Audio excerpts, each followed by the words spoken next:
Magandang araw mga bata! Ako nga pala si Ate Gemma, isa sa kwentista at on-the-job trainee na nagmula sa Camarines Sur Polytechnic Colleges. Narito ako ngayon upang magbigay ng isang kwento na tsak kapupulutan nyo ng aral. Pero, bago ako magsimula, mayroon muna akong mga katanungan.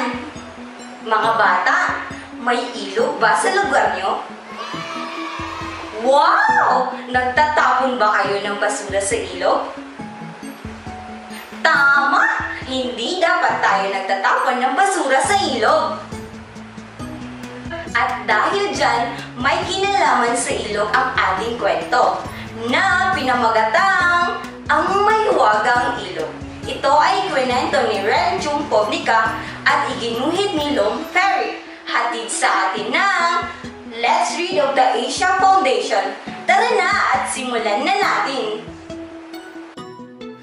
Ang mahiwagang ilog ay maganda at mahinahon. Umaagos ito patungo sa nayon malapit sa kabundukan. Umaasa ang lahat sa malinis na tubig nito, pagkain at maging daanan patungo sa ibang lugar. Si Tida na isang anak ng angkan ng mga mangingisda ang natatanging kaibigan ng ilog. Araw-araw siyang lumalangoy at nakikipaglaro sa maaliwalas na tubig kasama ang ibang mga bata sa nayon. Ngunit ang ibang taga-nayon ay iba ang paggamit sa ilog. Hinuhukay nila sa pangpang ang mga pambihirang mineral upang ibenta.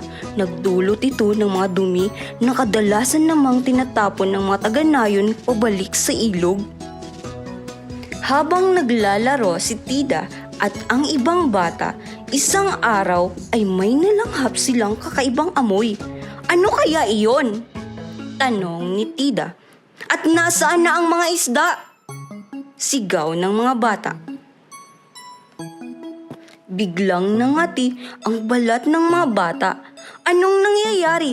Pinilit nilang umalis pero sila ay nahagip ng malalaking alon.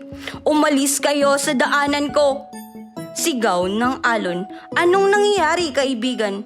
Anong nangyayari sa iyo? Tanong ni Tida. Hindi na ako ang mahiwagang ilog na kilala mo. Kapag hindi kayo umalis, huhulihin ko kayo. Habang paahon na sa pangpang ay rumagasa ang ilog. Nakaahon naman ang mga bata. Dumating naman ang kanilang mga magulang at tumulong sa pagbato sa nanggagalaiting ilog.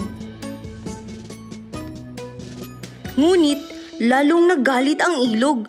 Winasak nito ang mga bubong ng kani-kanilang mga bahay at ikinalat nito ang mga basura sa buong lugar. Nang humupa na ang tubig ay tumambad ang nawasak na bahagi ng nayon. Ang masama pa ay nagkasakit ang mga taga-nayon na gumagamit ng tubig ilog bilang inumin, sa pagluluto at kahit sa paliligo. Nag-isip si Tida kung paano niya matutulungan ang kanyang nayon. May paraan pa ba upang maging natatanging kaibigan niyang muli ang ilog? Tumungo si Tida sa ilog at namulot ng ilang piraso ng mga basura at baka sakaling makatulong ito. Nang naramdaman na naroroon siya ay biglang umahon ang ilog. Takot na takot si Tida ngunit hindi siya gumalaw. Tulungan mo ako, sabi ng ilog. Ayaw kong maging pangit at malupit pero hindi ko ito mapigilan. Lahat ng bagay na inilagay sa aking tubig ay siyang nagpabago sa akin. Kasabay niyon, biglang nangitim muli ang tubig. Alam ni Tida na kailangan na niyang umalis sa pampang upang matulungan ang kanyang nayon ay kailangan niya rin tulungan ang ilog. Naisip ni Tida na ang pagpapatayo ng dam ay maaaring makatulong magpakalma at sumaklaw sa ilog. Noong una, walang naniwala na makakatulong ito. Gayunpaman, sinimulan ni Tida na gawin itong mag-isa. Hindi naglaon ay tumulong na rin ang ibang mga bata sa kanya. Nang makita ng buong nayon ang kabuluhan na ginawa ni Tida, ay tumulong na rin ang mga ito. Galit pa rin ang ilog. Ngunit hindi nakaaabot sa kanilang nayon ang mapinsalang alon nito. Ngunit hindi natapos ang gawain ni Tida. Tingnan ninyo ang mga duming inaagos sa tubig. Sinabi niya sa kanyang mga kaibigan, tatalon ako sa ilog at kukunin ang basura. Huwag! Masyadong mapanganib! Sigaw ng kanyang mga kaibigan. Ngunit hindi nakinig si Tida at tumalon pa rin ito sa ilog. Muntik na siyang itulak pailalim ng malakas na agos. Tumaas na rin ang mga alon at nagbabadyang wasakin na naman ang nayon. Buksan ninyo ang dam! Hiyaw ni Tida. Mabilis ang tubig. Kailangan mo nang umahon. Sagot ng kanyang mga kaibigan. Ang pagpapakawala sa tubig lang ang ating tanging pag-asa.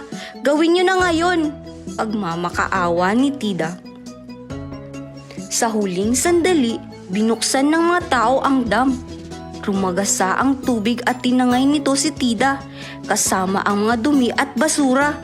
Hindi na iligtas ng mga taga-nayon si Tida. Kaunti ang pag-asa nilang makaligtas pa siya. Ngunit hindi natuwa ang ilog dahil nadamay si Tida. Kahit na rumaragasa ito ay marahan niya pa rin inihatid pabalik sa pangpang. Nahirapan huminga si Tida kung kaya ay tinulungan siya ng mga taga-nayon na mailabas ang tubig mula sa kanyang baga. Nang makapagsalita siya ay bumaling siya sa ilog.